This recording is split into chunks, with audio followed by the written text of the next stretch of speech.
Where did it go? I put it right here. Hey, Zosimos! What you up to? Oh, it's you two. Please, come here. Feast your eyes on this stage. I designed it myself. So, directors have to design the stage too? Oh, I'm no ordinary director. I take a more holistic approach.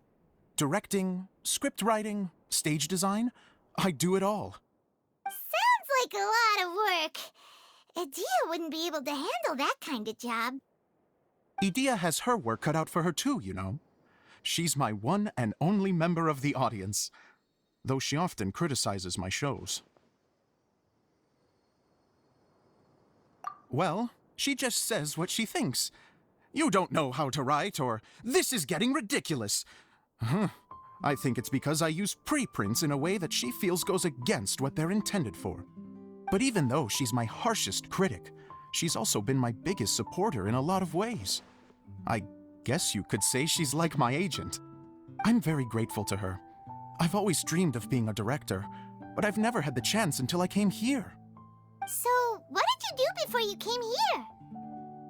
Like I said, I dreamed. From a young age, every time I came home after a show, I'd go over the story again and again in my mind. Growing up, my biggest aspiration was to be a director.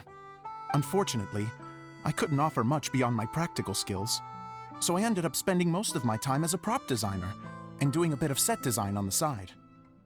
Don't get me wrong, I do love building the set, but nothing satisfies me more than putting on my very own show. No wonder you only wrote director on the sign. Exactly. You're not doing a great job of convincing me that you're not a mind reader. By the way, could I ask you for your help with something? I'm having trouble finding the master script, and I'll need it shortly. The one you only just finished writing?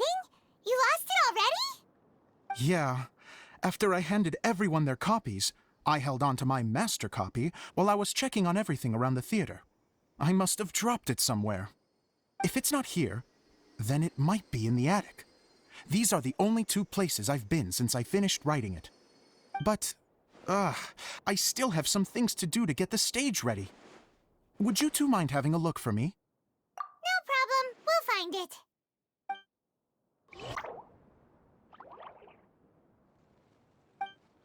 Wow. This is a lot of scripts. Looks like the water droplet has been managing them for the director. Most of them look like works in progress.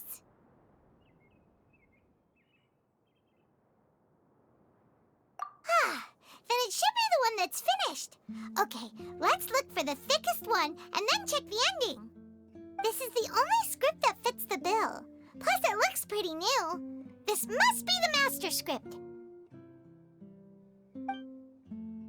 Let's go give it to Director Zosimos.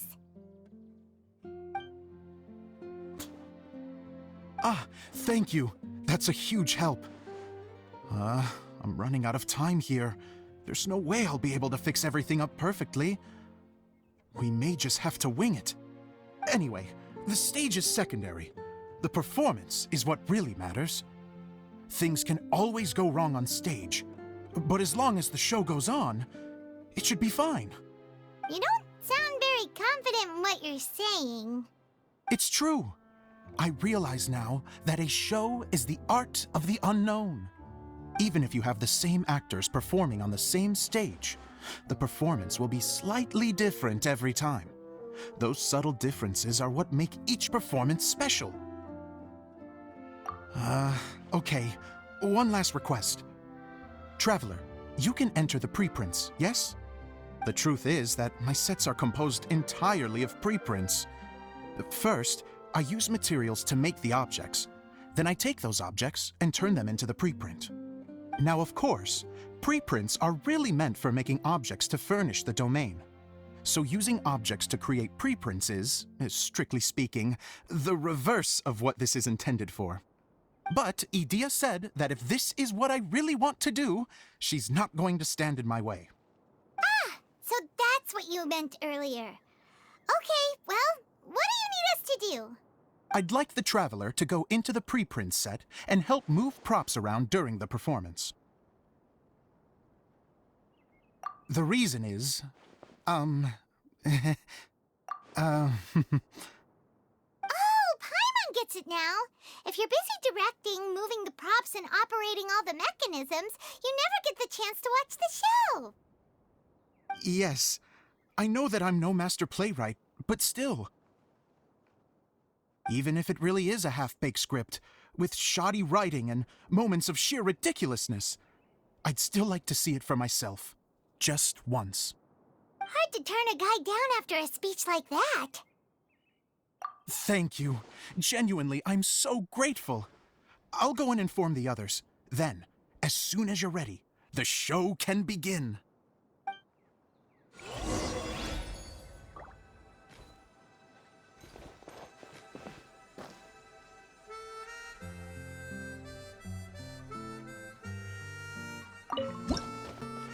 Long, long ago, there was a great thief.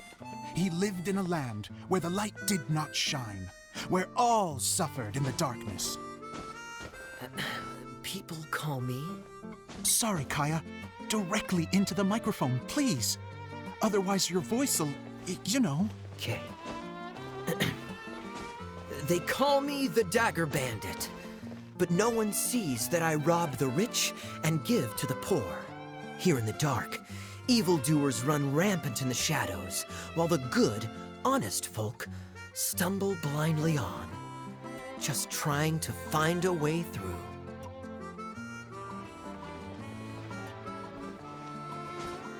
As the bandit brooded, suddenly the world was inexplicably changed as a single star appeared on the horizon and flew across the sky.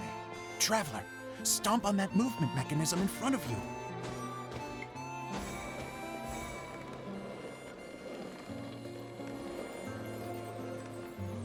Light.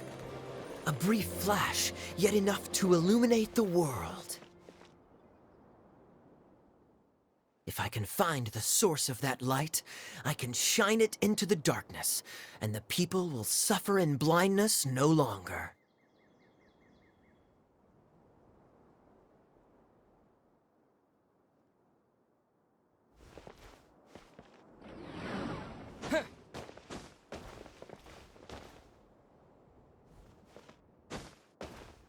Without a moment to spare, he set off to follow the star's course. All the while, the star kept moving through the sky.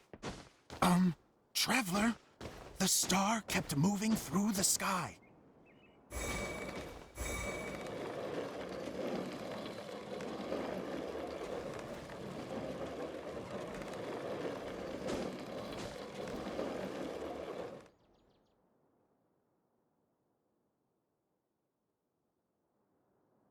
Looks like I have to go through the desert. This could get dangerous. If everything he'd heard was to be believed, the desert ahead was a no-man's land filled with horrors. Worse still, the star had landed in the most difficult-to-reach location, surrounded by sheer cliffs. But he was determined to press onward. I've come this far, and I'm not about to turn back now. The Dagger Bandit trekked deep into the desert wasteland. Yet when he finally arrived at his destination, he found not a fallen star, but a young girl, dressed in white. How strange. I'm positive this is where the star landed. Young lady, do you know where the light has gone?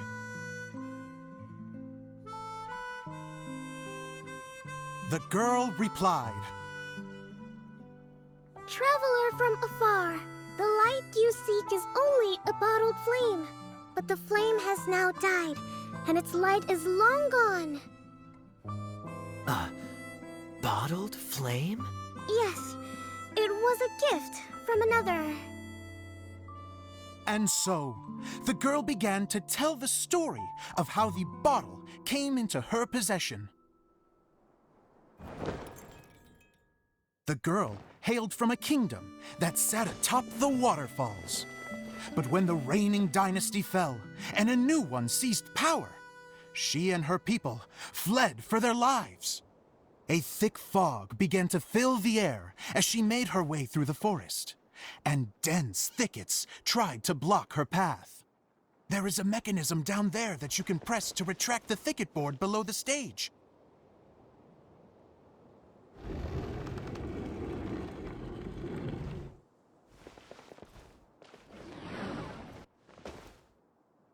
If I only had a lamp to guide me through this wretched forest, then I could survive.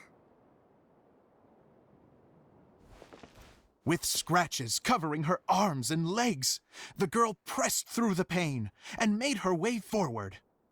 The road ahead was arduous, but she was determined to press onward. I've come this far, and I'm not about to turn back now.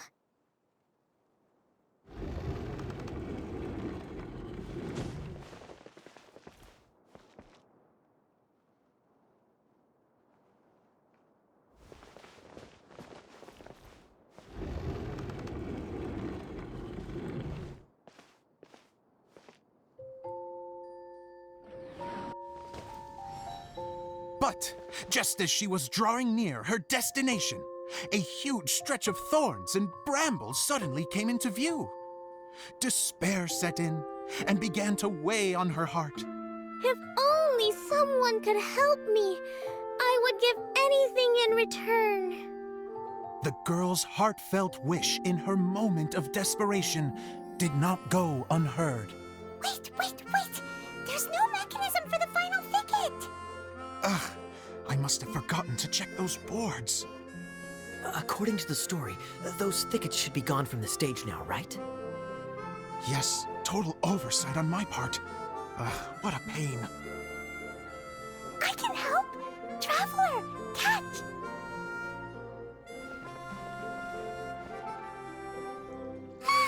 It's a Jumpy Dumpty! The girl's heartfelt wish did not go unheard, for a Jumpy Dumpty who was passing by helped to clear a path for her. Oh, thank you, Jumpy Dumpty.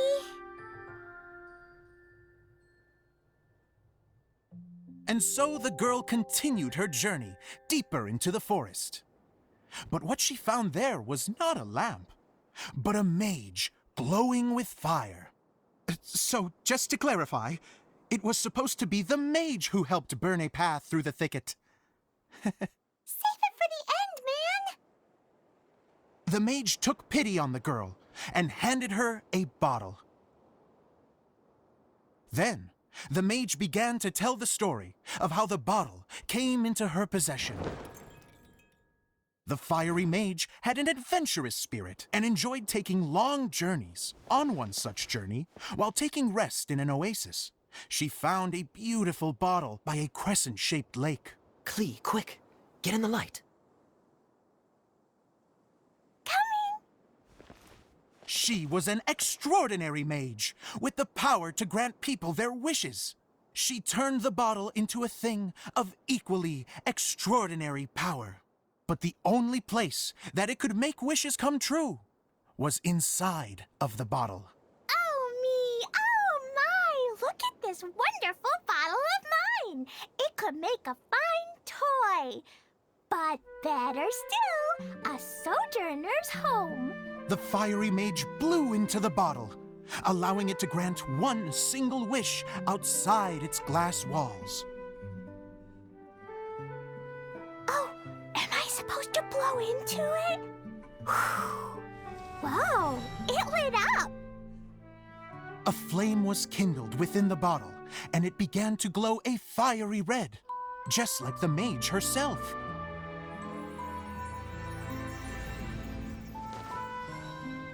After the mage finished telling her story, she disappeared, leaving only the bottle behind. A magic bottle that can grant wishes. And I wish to leave this place and go somewhere where no one will ever find me again. And then, the bottle seemed to softly inquire.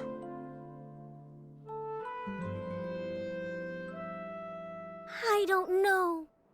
The flame in the bottle faded as the girl's single wish was granted, and she found herself in the middle of the desert, far away, where no one could ever find her.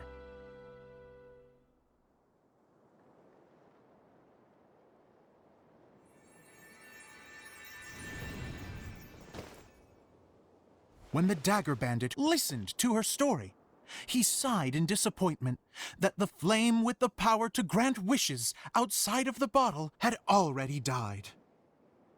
But this doesn't make sense.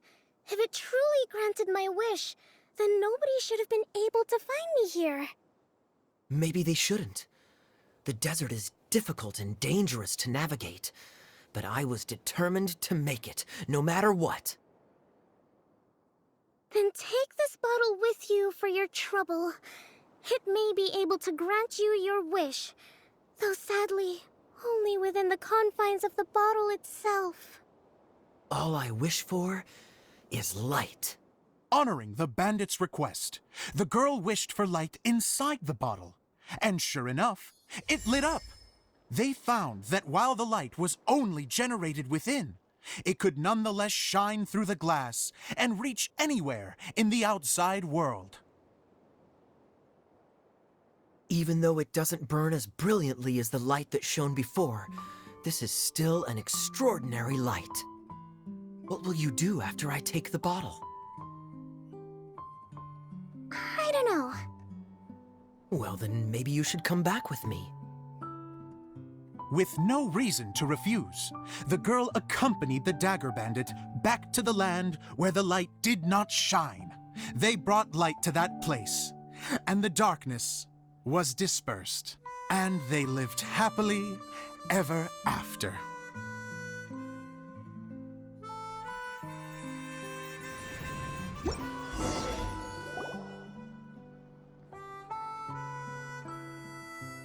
And we're done!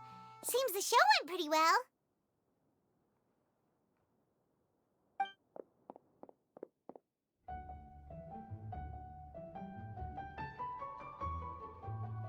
Mr. Honorary Knight! Didn't I do great? I felt like I really was the fiery mage! Wow, great costume, Glee! As soon as Paimon saw your shadow, she thought straight away, what a cute hat!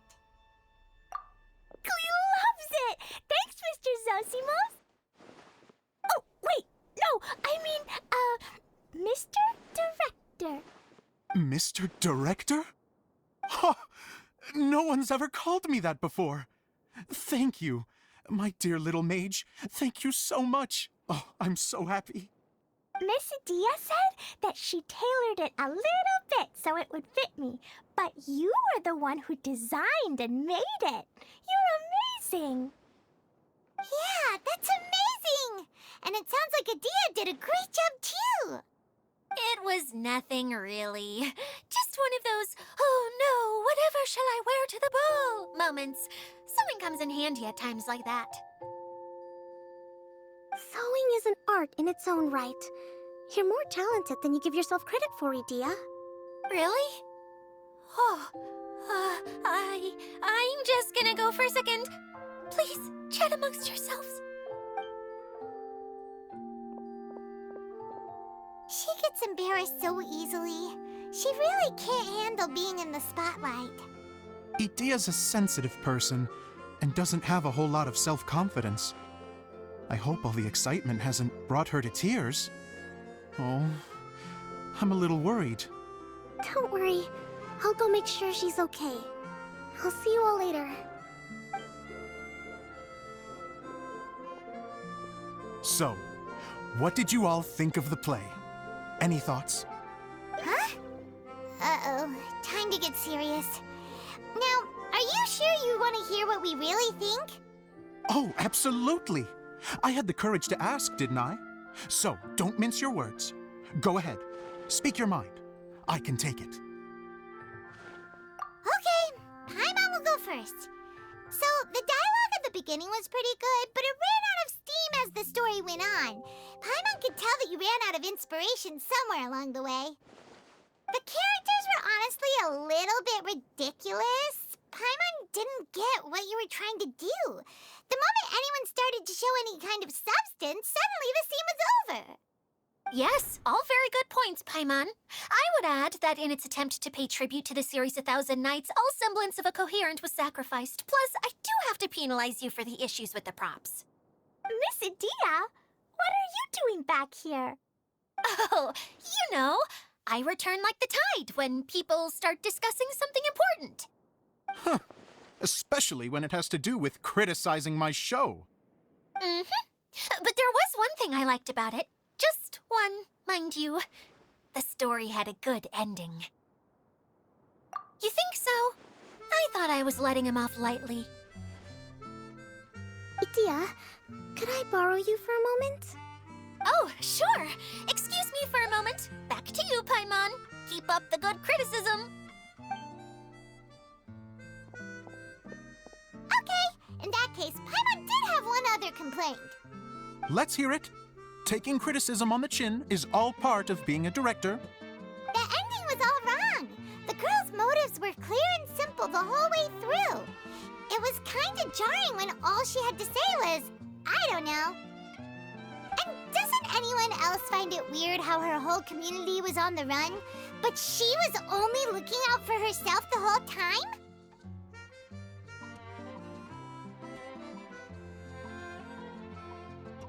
I'm fine. I'm not going to improve without feedback. I also learned a lot this time with the chance to be off stage. To be honest, it was a dream come true. What a great attitude. You don't seem upset at all by our comments. I wouldn't say I'm completely unaffected, but you're only speaking the truth.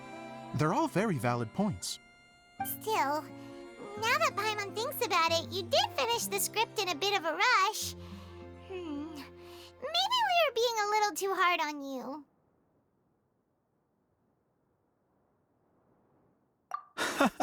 That's perfectly fine.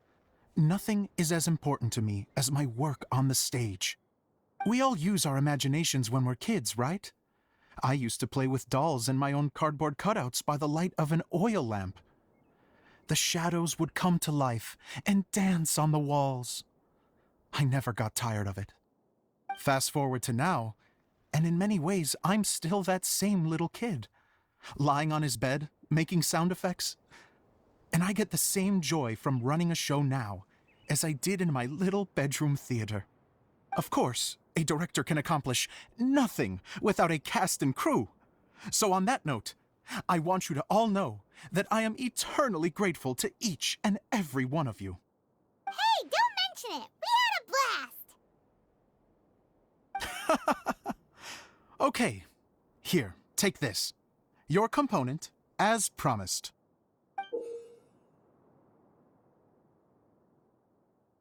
It's the bottle from the show! The one that lit up when I blew into it. That's right. Can you guess the secret behind why it lights up? Oh, maybe there's an invisible fairy inside that opens its eyes when you blow into it. Bingo! You guessed it.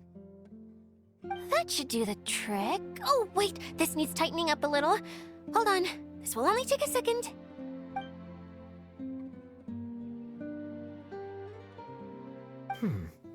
This outfit's more fashionable than I imagined. Excuse me, everyone. Do you have a moment? Especially you, Zosimos. Idia wants to do a little something for you. She says it'll be a dream come true. A dream come true? Yes. She said that as useless as she is, she wants to do something for you as the first person to have heard of your dream of being a director. Her words, not mine. I have to disagree, though. I have never thought of Idia as a useless person. How is this suddenly about me? If everybody is ready, then I'd like to invite tonight's male lead to take the stage. Ta-da!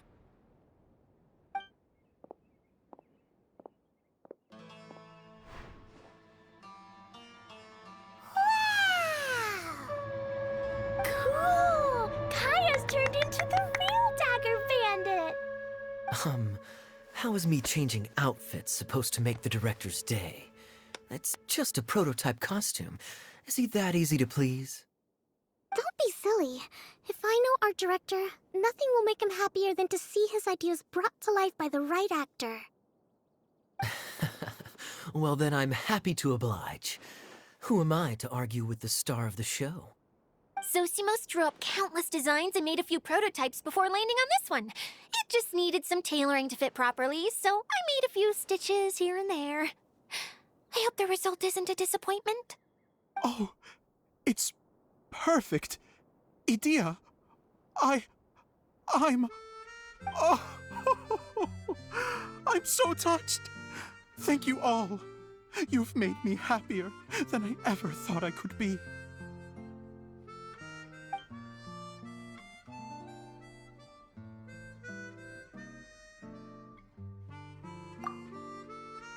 How are you doing? Recovered? Oh, I'm good. Thank you again, Idia. Oh, please, don't mention it. Well, now that we have the final component, it's time to say goodbye for now. Let's head to the core of the Veluria Mirage and get this place fixed up. Can I keep wearing my costume? Please do, by all means. Both of you can keep your costumes. It seems only fair. Yay! Kaya, keep wearing yours too. It looks amazing. I agree with our mage. I'm sure it's not every day you get to play such an unforgettable character. Sure. I think I can be a bandit for a little longer. Bye-bye, Mr. Director. Take care, my dear friends.